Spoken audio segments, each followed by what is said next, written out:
श्री शिव महापुराण प्रथम खंड 6वां अध्याय। इसमें बताते हैं कि ब्रह्मा जी एवं विष्णु जी द्वारा शिवलिंग के आदि अंत की खोज। ब्रह्मा जी बोले कि हे नारद, हमें तथा विष्णु को परस्पर लड़ते हुए देखकर प्रलयकालीन प्रज्वलित बड़वाग्नि के समान शिव जी अचानक ही उस स्थान पर प्रकट हो गए। मैं उनकी उपमा कैसे दूं? उनके उस परम तेजस्वी स्वरूप को देखकर हम दोनों ने परस्पर युद्ध करना बंद कर दिया। उस समय विष्णु अत्यंत भयभीत तथा आश्चर्यचकित होकर मुझसे यह कहने लगे कि हे ब्राह्मण, यह निस्सीम तेज यह कहाँ से आ पहुंचा? अब हम दोनों के उचित है कि हम इस तेज के आदि और अंत को देखावें। हम दोनों में से जो भी इसके आदि और अंत को देख लेगा, उसी को सबसे बड़ा और सबका स्वामी स्वीकार कर लिया जाएगा। हमें तो यह तेज आदि और अंत से रहित जान पड़ता है। अच्छा, तुम इस तेज को ऊपरी ओर को जाओ और हम नीचे की ओर को जाते हैं। हे नारद, विष्णु जी की यह बात मैंने स्वीकार कर ली। हम दोनों अहंकारी उस तेज के आदि और अंत को देखने के लिए एक दूसरे से भिन्न दिशाओं में चल दिए। हे पुत्र, जो कार्य अहंकार की अवस्था में किया जाता है वह कभी पूर्ण नहीं होता और उसका फल भी अच्छा नहीं मिलता। जब तक मनुष्य अहंकार को नहीं त्याग देता तब तक उसका कार्य सिद्ध नहीं हो सकता। हमारे विष्णु के चरित्र को जो मनुष्य प्रातः काल हाथ पांव धोकर ध्यान में लाता है, उससे इस लोक में सुख, आरोग्य तथा परलोक में श्रेष्ठ गति की प्राप्ति होती है। हे नारद, हम और विष्णु एक दिव्य सहस्र वर्ष पर्यंत उस दिव्य ज्योति के आदि और अंत को ढूंढते रहे, परंतु हम दोनों में से किसी को भी उसका कुछ पता न चला। अस्तु, हम निराश होकर अपने स्थान को लौट पड़े, परंतु तभी एक आश्चर्य की बात हुई कि जिस स्थान से हम चले थे हम वह हमें बहुत ढूंढने पर भी कहीं दिखाई नहीं दिए। अतः हमें एक सहस्र दीप वर्षों का समय अपने पहले स्थान को ढूंढने में लगा। उस समय हमें इस बात का भली प्रकार ज्ञान हो गया कि हमारे ऊपर भी कोई बड़ी शक्ति है जो सबसे उत्तम और पुरातन है। यह बात ध्यान में आते ही हम दोनों की उस प्रार्थना को सुनकर यह आकाशवाणी हुई कि हे ब्रह्मा तथा हे विष्णु, तुम दोनों योग साधन करो।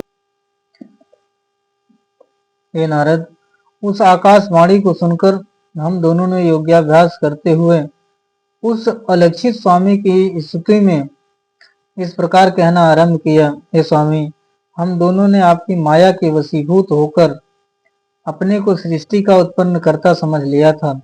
अब हम अपने अभिमान को त्याग कर आपको दंडवत करते हैं। आप हमें अपना सेवक जानकर कृपा कीजिए और प्रकट होकर हमें दर्शन दीजिए।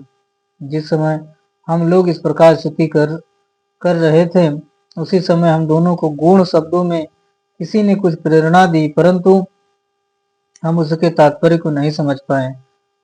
अब हमने दंडवत करते हुए पुनः यह प्रार्थना की कि हे प्रभु, हमारे सम्मुख साकार रूप से प्रकट होकर दर्शन दे, क्योंकि आपकी गुण प्रेरणा को समझने में हम दोनों ही असमर्थ हैं। हमारे इस प्रकार कहते ही भगवान सदाशिव ने साक्षात प्रकट होकर हमें अपना वह स्वरूप दिखाया जिसके दर्शन पाकर संपूर्ण संसार मोहित हो जाता है। तदुपरांत प्रणव तथा ओंकार प्रकट हुआ।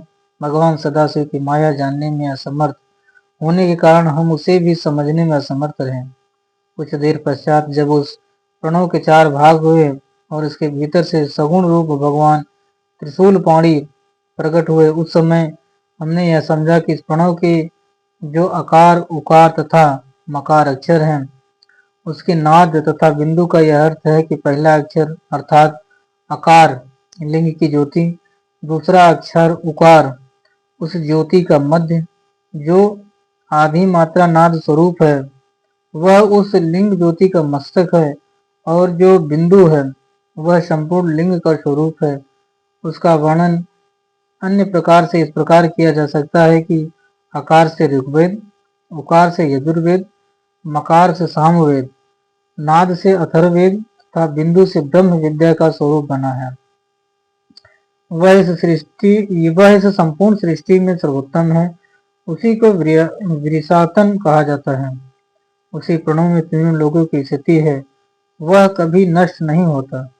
ब्रह्मा से लेकर तृण पर्यंत सभी जीव तथा वस्तुएं उसमें स्थिर रहती हैं। ढूंढने पर भी प्रणव के लिंग को प्राप्त नहीं किया जा सकता। चारों वेद तथा 18 पुराण भी इसको भीतर विद्यमान है। हे नारद, वेद भगवान सदाशिव को प्रणव रूप कहते हैं। वे शिव जी अपने दाहिने अंग आकार द्वारा सृष्टि की उत्पत्ति करते हैं एवं बाएं अंग उकार द्वारा उसका पालन करते हैं। प्रणव स्वरूप शिव के हृदय में जो मकार है उससे प्रलय का प्रादुर्भाव होता है।